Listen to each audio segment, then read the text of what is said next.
dancing day. I would my true love did so chance to see the legend of my play to call my true love to my dancing. Oh my love, oh my love, my love, my love, this have I done for my true love.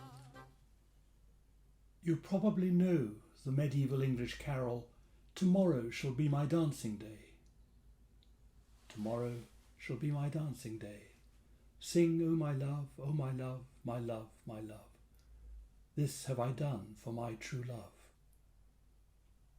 It's a carol usually sung at Christmas, but the original ballad contains these rather unchristmassy verses. For 30 pence Judas me sold, his covetousness for to advance. Mark whom I kiss, the same do hold, the same as he shall lead the dance.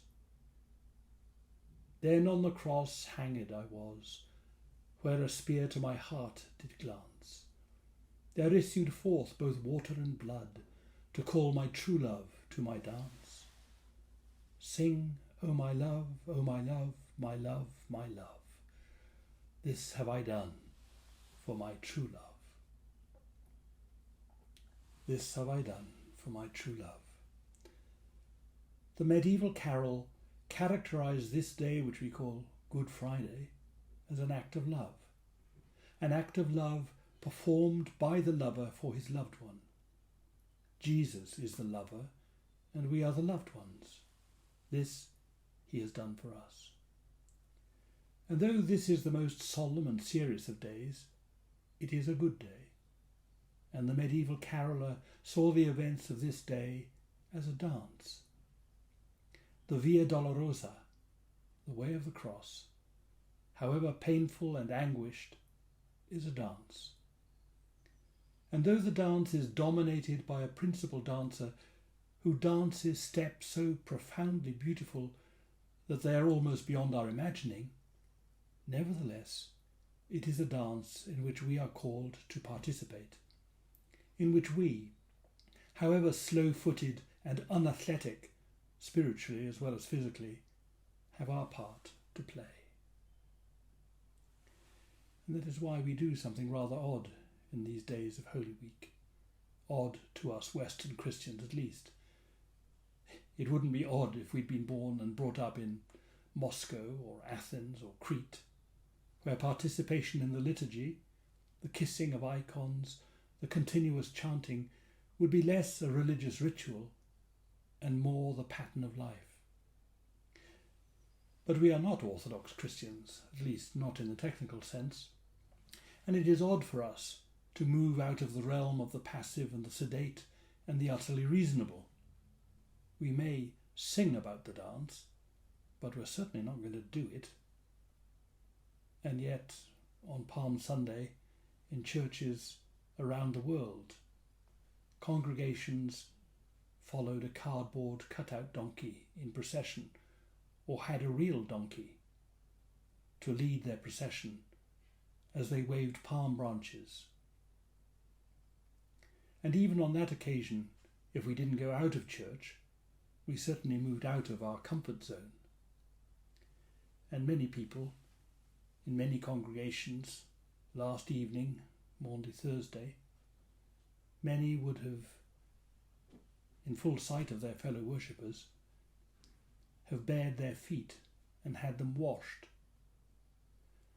And then they may have kept a silent vigil before the sacrament through the night till 9 o'clock in the morning.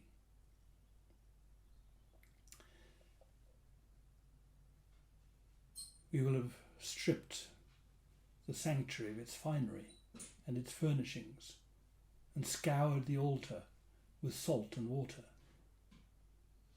In a few moments in this liturgy, many of us will come to the cross and kiss it or touch it or kneel before it and say a quick prayer.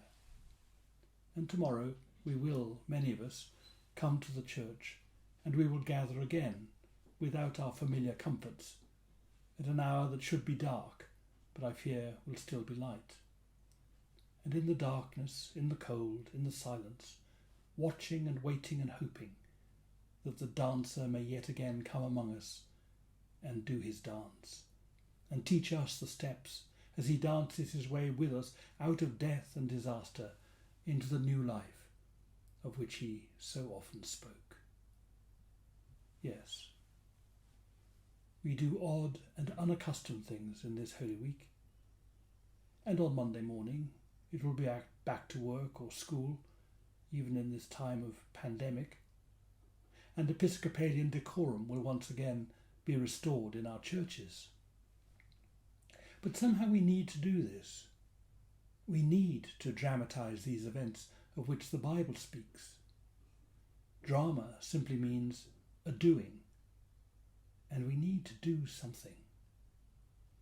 For the drama of Jesus' passion and resurrection is something which touches us emotionally and intellectually, spiritually, morally and physically. We have to get out of our seats to make the drama our drama, and Jesus' story our story. We are involved. We need to be involved. We cannot leave it to the scholars or the clergy or the religiously inclined. This is our dance, and the dancer has called us, and clumsily and unrhythmically though it may be, we are going to join him in the dance. It may take a cardboard cut-out donkey to drag us kicking and screaming from our Anglican pews onto the dance floor, so that we can touch the hem of Jesus' seamless robe. But so be it. Something happened that first Good Friday that men and women have pondered ever since. Something that changed individual lives for certain. Something that changed the way we look at life and the way we live it. Something that radically altered our view of God and his purposes for us. And still, in our own day, not only Christian people the world over, but those of other faiths and none, and artists, poets, novelists, musicians, sculptors and dancers have come back to this still point of the turning world to find their moral compass, their reference for life, their hope of heaven in the midst of hell. What difference will it make, this dance of love in which we are invited to share? Will we just collapse exhausted after the first movement and think that dancing isn't for us, it's for the children or the elderly? Or will we find in the stillness of the dance, in the space between the bars, the meaning and purpose, and most of all the love that so often eludes us?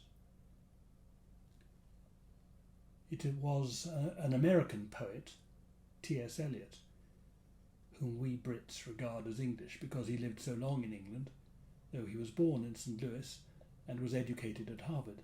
It was T.S. Eliot who most poignantly caught the paradox of the dance and its still point when he wrote his poem Burnt Norton, one of his 4 quartets. This poem is a sustained reflection on time and transcendence.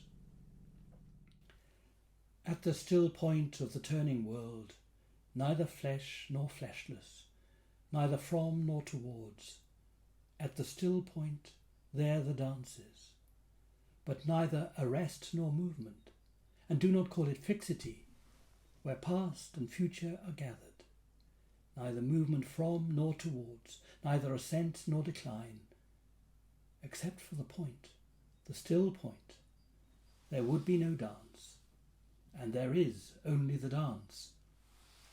I can only say there we have been, but I cannot say where, and I cannot say how long, for that is to place it in time. Perhaps in this liturgy, when the movement and the music stops, when the endless torrent of words comes to an end, maybe in such a moment we can feel the dance that binds the moon and the stars together. We can, in the stillness, feel the pulse of life which begins to irrigate our tired and desiccated minds and bodies and spirits. And we can receive quite simply and honestly our minds stripped of sophisticated argument, and our bodies stilled from the daily pressure. The truth which makes this Friday so good, and which we spend our lives resisting and avoiding. The truth that God loves us. There is nothing else to take from this service or from this week, or indeed from our religion, that can compare with this simple, unadulterated fact. God loves us, and nothing in this world or beyond it can change that reality.